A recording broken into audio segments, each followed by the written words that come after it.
So ladies, so meron tayo ngayon i-share. Ito yung gamit ko sa eyebrow. So, sobrang ganda niya kasi long lasting siya. Tsaka maganda talaga yung, alam mo yung lapad niya sa kilay. Tapos, sobrang ano niya, ano to?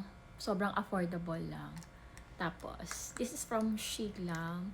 So, sa Shein ko siya nabili. Kasi naghanap kasi ako nung, yung dati kasi gamit ko is from Tevian. Although, super mahal niya talaga. Kasi, parang mga 700 ata yun. Or ano. Hindi na ako, limot na ako sa price niya. Pero ang gamit ko kasi is yung Tevian.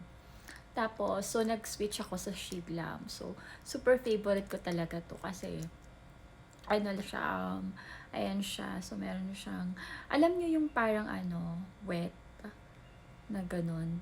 Tapos, meron siyang medium brown and dark brown. So, ang maganda dito, ito talaga yung pinaka gusto ko.